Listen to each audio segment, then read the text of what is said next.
को बेहतर बनाएगा। नमोस्तु महाराज। दूसरा दूसरा प्रश्न अभी एक बहुत चर्चित भी है और गर्म भी है कि योग साधु हैं, योग साधु जिनको समाज या कोई आचार पद देना चाहे तो उसकी क्या प्रोसेस होती है, कैसे दिए जाते हैं और एक अच्छे आचार में क्या क्या गुण होना चाहिए? देखो, साधु के आचार्य पद की जो बात करते हैं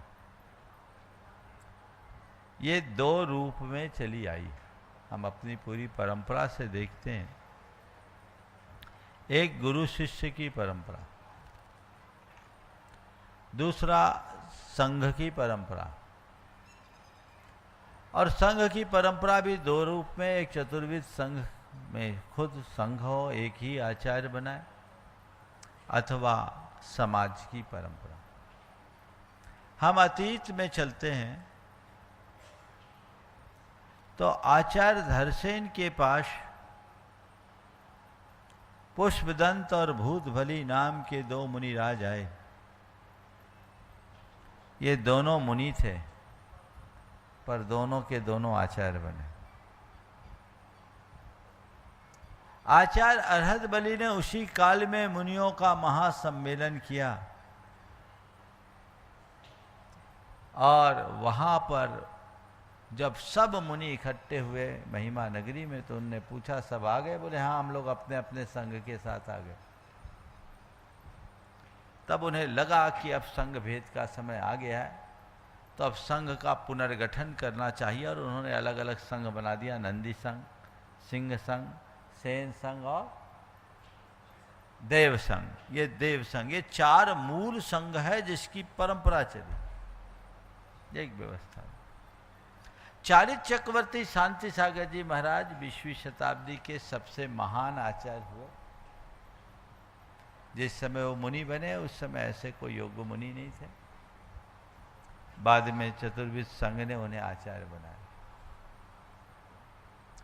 गुरुराम गुरु ज्ञान सागर जी महाराज, उनके गुरु शिव सागर जी थे, उनकी समाधि हुई। समाधि के उपरांत धर्म सागर जी महाराज उनके पट्ट पर आचार्य बने। तो ज्ञान सागर जी महाराज चूंकि उनके ज्येष्ठ शिष्य थे, समाज के प्रगाढ़ आग्रह से आचार्य पद पर अधिष्ठित हुए। तो इन बातों को देखते हुए, और भी बहुत है, मैं ज़्यादा लंबे विस्तार पर नहीं जाना चाहूँगा, दो उदाहरण आपको दिया। ये परिपाटी देखने में मिलती है, ये क्रम चला है। तो ये आचार्य पद को दोनों तीनों तरीके से एक दूसरे को देने की परंपरा रही है।